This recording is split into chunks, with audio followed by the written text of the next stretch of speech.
The contract I signed specified 18 months, a fixed monthly payment considerably larger than anything my modest bookkeeping work had ever earned me, and a single explicit clause stating that whatever affection either party displayed publicly existed strictly for the benefit of watching eyes, and carried no genuine obligation whatsoever. And I broke that particular clause completely within the first 3 weeks of actually living inside the arrangement it was meant to govern.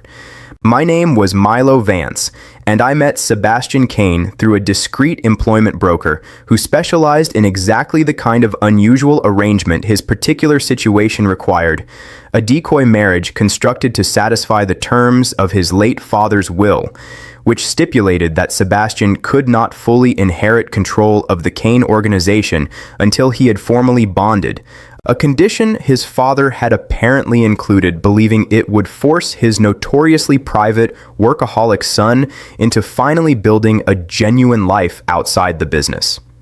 Sebastian, by his own account during our very first meeting, had no genuine interest in an actual marriage, having watched his own parents' political arrangement curdle into decades of careful, mutual resentment, and had decided, rather than pursuing anything real, to simply hire someone willing to perform the role convincingly enough to satisfy his father's legal requirement without any of the genuine entanglement he wanted no part of.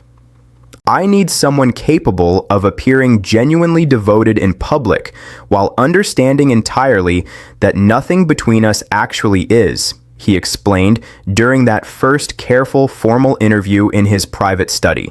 The council will expect certain public appearances, certain performances of domestic partnership. I am prepared to compensate generously for someone willing to provide exactly that performance, provided they understand clearly from the very beginning that the arrangement carries no genuine emotional expectation on either side. I understood the arrangement entirely at the time and needed the considerable payment badly enough that the explicit boundary Sebastian described felt, if anything, like a relief rather than any genuine obstacle. My own modest bookkeeping career had stalled considerably after a previous employer's business collapsed under mismanagement I had no part in, leaving me with debts I had struggled against for nearly 2 years, and Sebastian's contract offered a solution considerably more generous than any ordinary employment I could reasonably hope to find.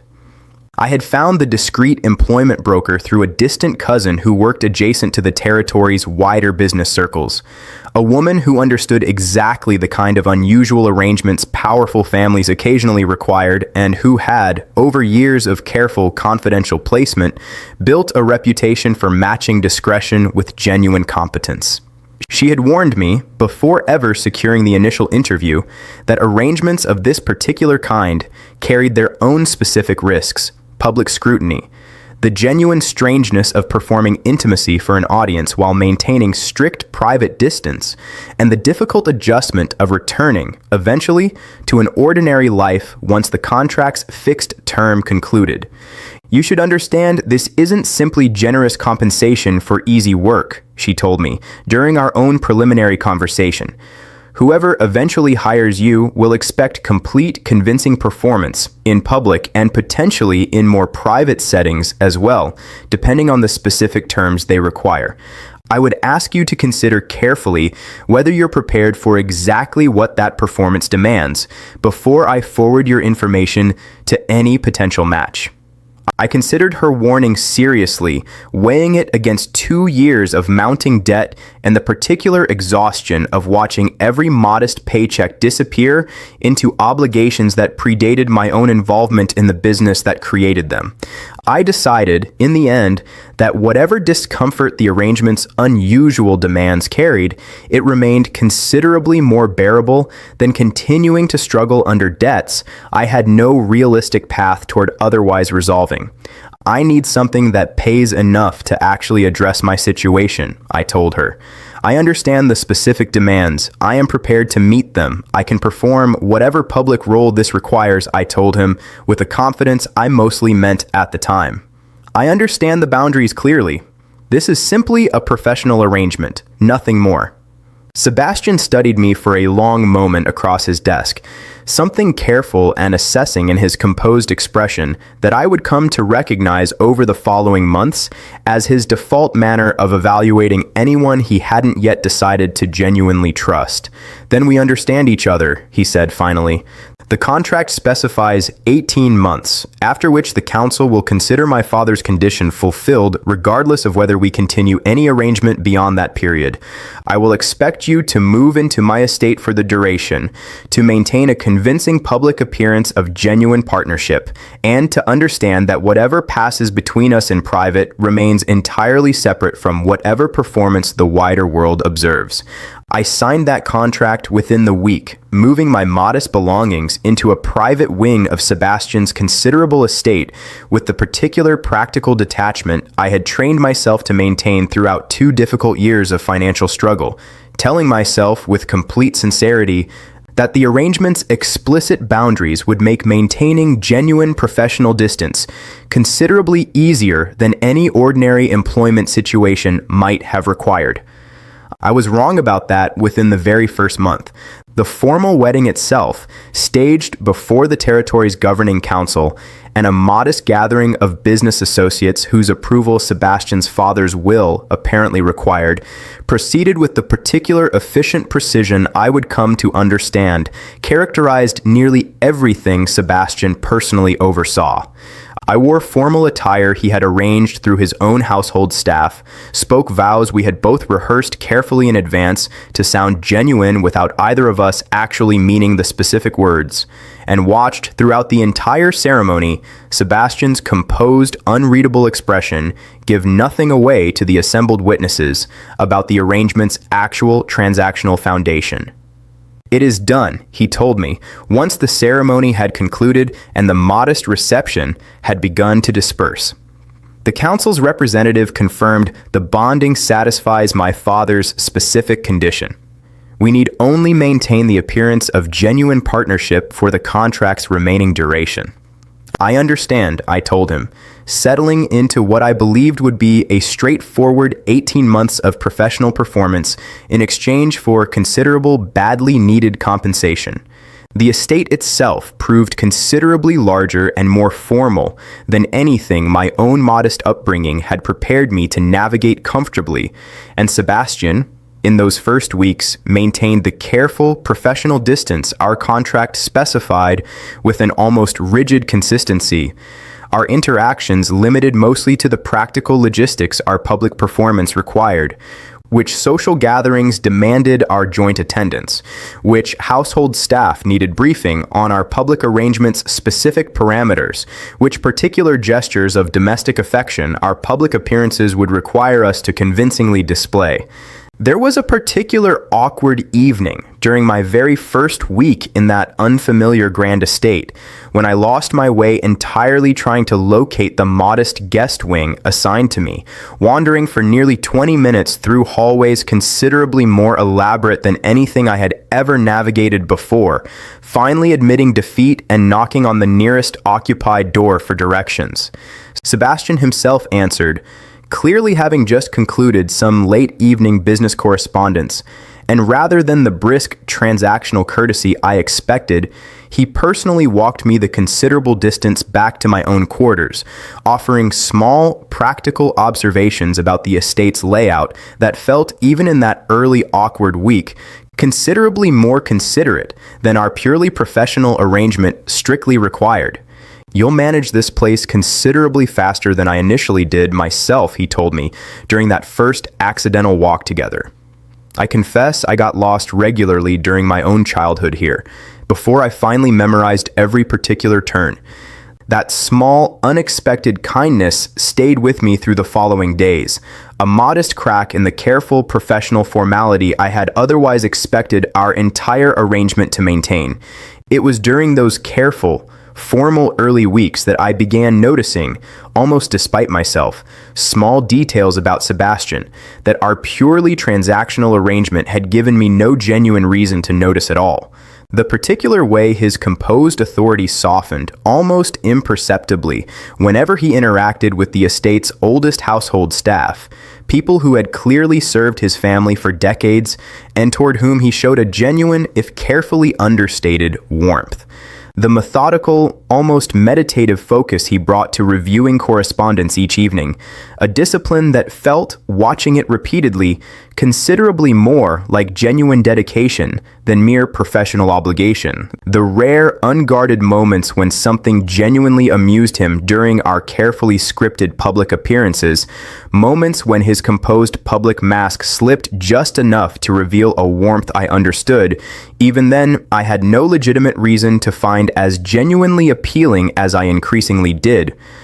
There was a particular evening, perhaps 3 weeks into the arrangement, when our contract's careful professional boundary first began, almost imperceptibly, to blur.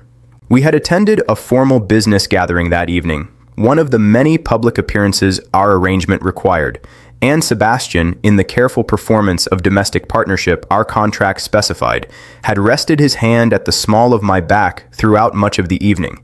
A gesture I understood was purely performative, meant only for the watching eyes of business associates whose approval mattered to his organization's standing.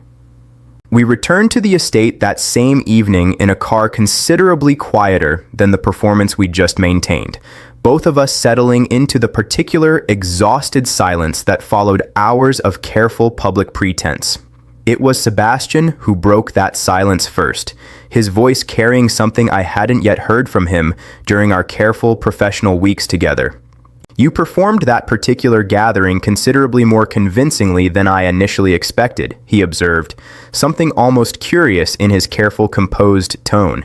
Several associates specifically commented on how genuine our partnership appeared. "That's rather the entire point of the arrangement, isn't it?" I said, though something in his particular observation left me oddly unsettled.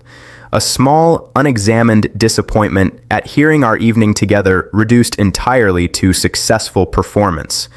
"Of course," he agreed, though something in his own voice carried a similar hesitation I couldn't quite identify at the time.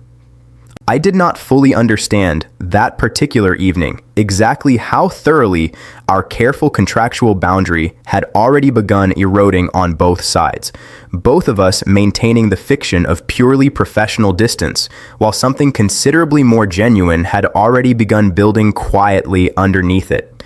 The following months unfolded with a slow, careful shift neither of us acknowledged directly, though I found myself, as those months progressed, genuinely anticipating our shared evenings, rather than simply enduring them as professional obligation. Sebastian began seeking me out during hours our contract didn't strictly require, finding reasons to discuss household matters or organizational business that could easily have waited for our next scheduled public appearance, and I found myself increasingly looking forward to those unscheduled conversations with a genuine warmth I understood carried considerably more weight than our contract's explicit boundaries permitted. There was a particular afternoon, perhaps 4 months into the arrangement, when I found him in the estate's private garden, an area I had claimed over the preceding months as my own quiet retreat during the rare hours our public performance didn't require my presence elsewhere. He settled onto the garden bench beside me without any particular pretext, content simply to sit in comfortable silence, and I understood, watching him, that whatever careful professional distance we had both maintained during our arrangement's early weeks had begun, gradually and without either of us fully acknowledging it, to soften into something considerably warmer. I find myself, these past weeks, genuinely looking forward to our evenings together, he admitted, that particular afternoon, his voice carrying an uncertainty I hadn't heard from him since our very first formal interview. I confess this observation troubles me somewhat, given the explicit terms our contract specifies. I feel something similar, I admitted, my own voice carrying an equal uncertainty. I don't quite know what to do with that feeling, given everything we agreed to at the very beginning. Something shifted in his expression at that mutual admission, careful hope replacing his usual composed reserve. Perhaps we simply need to have an honest conversation about what we actually want from this arrangement going forward, rather than continuing to pretend our contract's original boundaries still fully apply, he suggested. I want to be honest with you, I said, gathering courage I hadn't fully expected to need for this particular conversation. I signed this contract believing I could maintain genuine professional distance throughout its entire duration. I find myself, 4 months in, considerably less capable of that distance than I initially expected to be. Something in his own composed reserve cracked open fully at that admission. I find myself in precisely the same position, he said quietly. I built this entire arrangement specifically to avoid the genuine entanglement my own parents' arranged marriage taught me to fear. I did not anticipate discovering, through the very arrangement meant to avoid exactly that outcome, someone I genuinely wanted to build a real life alongside. We sat with that mutual admission for a long moment, both of us understanding, without needing to state it explicitly, that whatever careful professional boundary our original contract had specified no longer accurately described what was actually building between us. What does this mean for our arrangement? I asked finally, needing some clearer understanding of exactly where this admission left us. I think, he said slowly, it means we should consider whether we want this partnership to become genuinely real, rather than simply the performance our original contract specified. I understand this represents a considerable shift from what either of us originally agreed to. I only find myself, having discovered this genuine connection, unwilling to continue pretending it doesn't exist simply because our original arrangement didn't anticipate it. I want that too, I told him, my own voice carrying a certainty that surprised me, given how recently I had believed this entire arrangement would remain purely transactional. I want to explore whatever this actually is, rather than continuing to perform a partnership when something considerably more genuine has already begun building underneath it. He reached for my hand then, the first time he had touched me outside our contract's explicit public performance requirements, and something in that simple private gesture carried more genuine warmth than months of carefully performed public affection ever had. I would like to kiss you properly, he said quietly, if that's something you would genuinely want, rather than simply another performance our contract requires. I said yes, and when his mouth finally met mine, slow and searching in a way that carried nothing of our careful public performances, I understood, with a clarity that erased every careful boundary our original contract had specified, that whatever this arrangement had begun as, it had become, gradually and genuinely, something considerably more significant than either of us had initially planned for. We did not rush what followed that particular afternoon, both of us navigating an intimacy that carried the strange, particular weight of two people discovering genuine feeling inside an arrangement explicitly designed to prevent exactly that outcome. There were long, quiet evenings over the following weeks when he simply held me, without either of us needing to perform anything for any watching audience, his hands mapping the shape of me with a genuine, wondering attention that felt entirely different from our earlier careful public displays. There were other moments when that careful tenderness gave way to something considerably more urgent, both of us finally allowing months of unacknowledged connection to find its proper, genuine expression.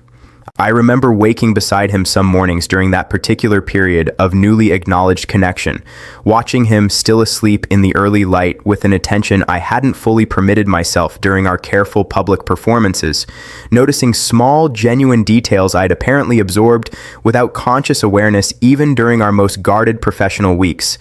The particular way his expression softened entirely in sleep, free of the composed authority he carried through every waking hour, the small, quiet sounds he made settling deeper into rest whenever I shifted close enough to be genuinely warm against him.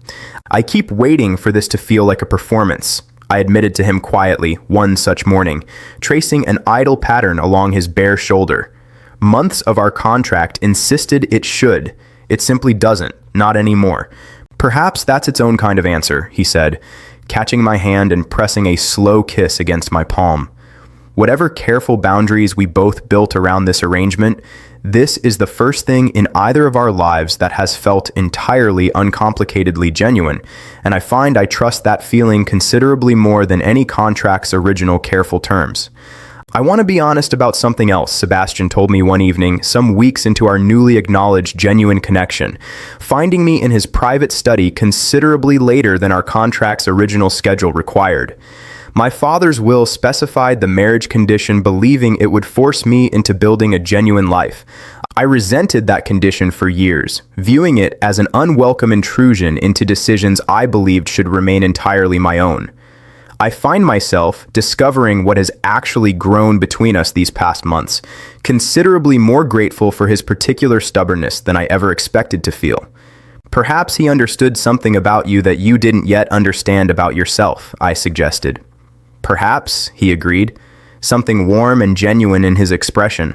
I only know that whatever calculation originally brought us together, what exists between us now has nothing left of that original transaction in it.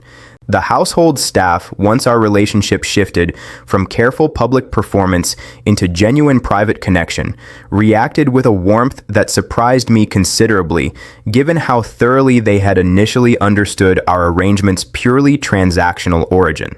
The estate's longtime housekeeper, an older woman named Perpetua who had served the Kane family for decades, found me alone in the kitchen one afternoon and studied me with an expression carrying genuine, quiet satisfaction. I confess I worried when Master Sebastian first explained this particular arrangement, that he was making a considerable mistake, however practical the original logic seemed, she said.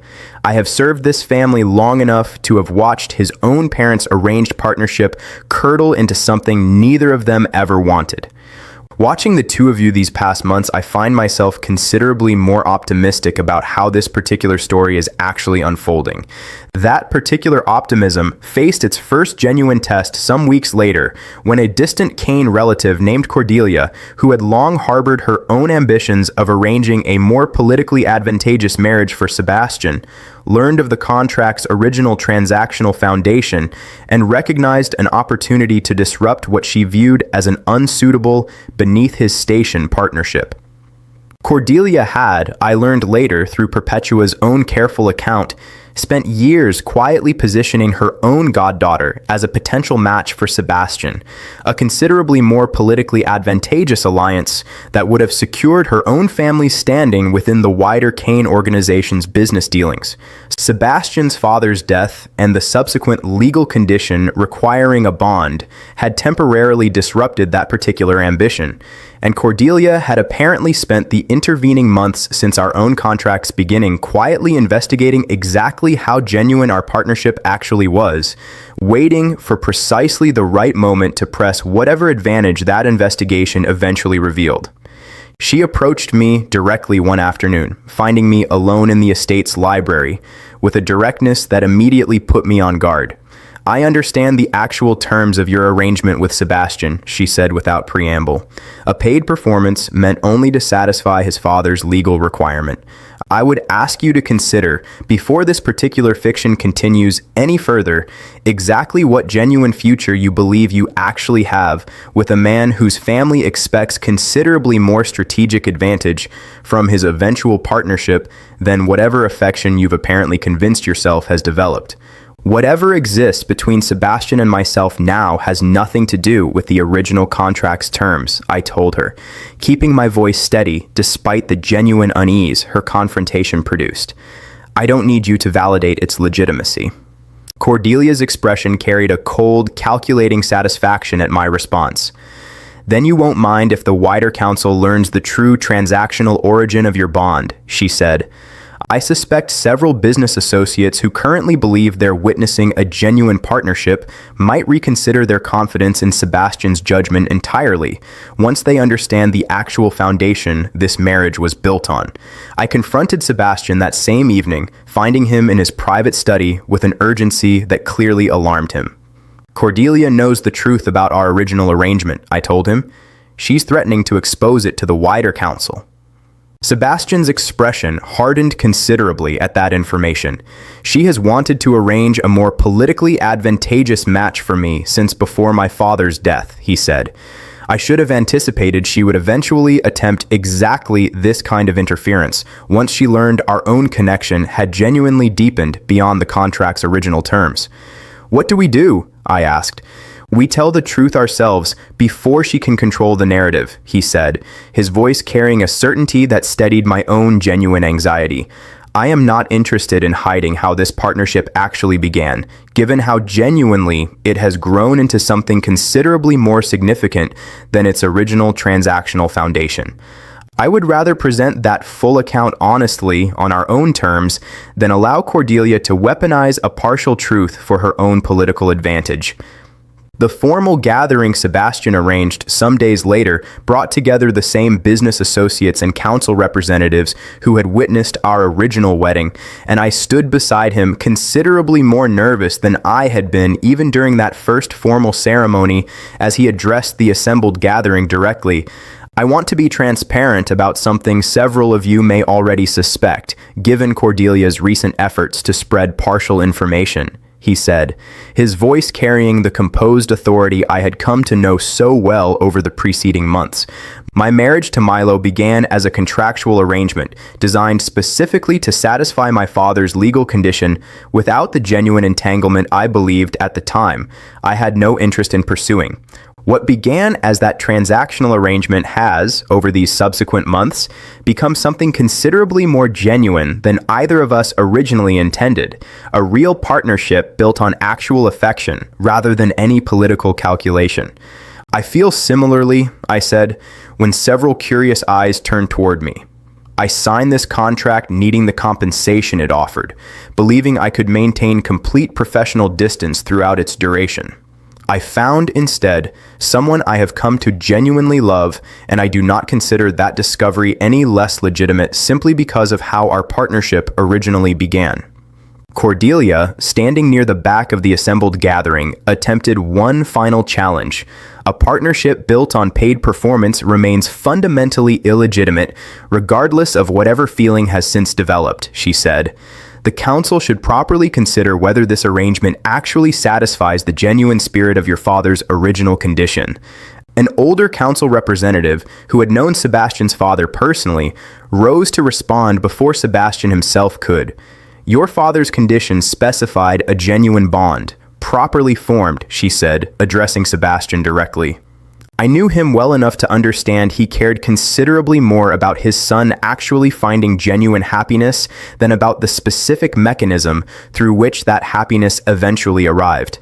I see no fraud here, only two people who discovered something real through circumstances that began, admittedly, somewhat unconventionally. I would suggest this council has considerably more important matters to attend to than relitigating a happiness that speaks entirely for itself. Cordelia's challenge collapsed entirely following that response, the wider assembly's sympathy clearly settling with our own transparent honesty rather than her calculated attempt at disruption, and her own standing within the wider Kane family's political circles diminished considerably in the aftermath of having pursued what most assembled associates came to view as a petty, self-serving intervention into a genuinely happy partnership. It's finished, Sebastian told me, once the gathering had concluded, and Cordelia's challenge had thoroughly failed to gain any genuine traction. Whatever she hoped to accomplish through that particular confrontation has only strengthened our own standing rather than weakening it. I want to ask you something, Sebastian said, some weeks after that public confrontation had fully settled, finding me in the same private garden where our own honest conversation about genuine feeling had first properly begun. I have spent these past months discovering exactly what I actually want from the remainder of my life, considerably more clearly than my father's original legal condition ever anticipated. I would like to ask whether you would consider formally renewing our bond, not as the contractual performance it originally represented, but as a genuine choice both of us are making freely, understanding entirely how our connection actually began. I turned to look at him properly, searching his face for whatever careful professional calculation I might once have expected from a man of his considerable standing, finding instead only an honest, unguarded hope that matched, almost exactly, the warmth that had been building steadily in my own chest since that very first careful admission in this same garden months earlier. I signed a contract for 18 months of professional performance, I told him, echoing the words that had shaped everything about our particular beginning. I think we've already established how genuinely I've come to want considerably more than that, entirely for myself. The formal renewal ceremony, when it finally took place some months later, carried a weight considerably beyond the original contract's transactional foundation. Both our extended families and the wider council assembled to witness a bond built, this time, on full transparency and genuine mutual choice, rather than any paid performance or legal condition. My own distant cousin, the woman who had first connected me with the discreet employment broker responsible for our unusual beginning, attended that renewal ceremony as an honored guest, finding me afterward with an expression of genuine, delighted surprise. I confess I never expected this particular arrangement to end quite this way, she admitted, embracing me warmly. I connected you with that broker, believing you needed a practical solution to considerable financial hardship, nothing more. Watching you today, I find myself genuinely moved by how thoroughly that practical solution transformed into something considerably more significant. Sebastian had, in the months following our genuine reconciliation, quietly settled the remaining debts that had originally driven me toward the contract's practical necessity. A gesture he offered not as any transaction, but simply as an expression of the genuine partnership we had built together, wanting, as he told me at the time, no remaining trace of the financial hardship that had once made our unconventional beginning necessary at all. The mark Sebastian gave me during that formal renewal carried none of the careful professional distance of our very first bonding ceremony, when we had both maintained rehearsed vows meaning nothing beyond their required performance. It happened slow and deliberate before the full assembled witness of both our families, his mouth finding the curve of my throat with a warmth and certainty that made clear exactly how thoroughly our connection had grown beyond its unconventional contractual origin. 3 years have passed now since that first formal interview when Sebastian explained, with such careful, composed certainty, exactly why our arrangement would never carry any genuine emotional expectation, and our shared life has grown into something considerably more substantial than either of us could have reasonably anticipated given how our connection actually began. Perpetua still tells the story, some quiet evenings, of watching two people fall genuinely in love despite every careful boundary they had both initially insisted would prevent exactly that outcome. And I find myself, hearing that particular account repeated, genuinely grateful for the strange, unlikely path that brought Sebastian and me together in the first place. I signed a contract expecting only professional distance and considerable, badly needed compensation. I found, instead, a genuine partnership neither of us could have properly planned for, built on honesty that emerged unexpectedly from an arrangement explicitly designed to prevent exactly that kind of genuine connection. And I have never once regretted the choice that began it, nor has Sebastian ever once regretted discovering, considerably faster than either of us anticipated, exactly how thoroughly our careful professional performance concealed something entirely real underneath it.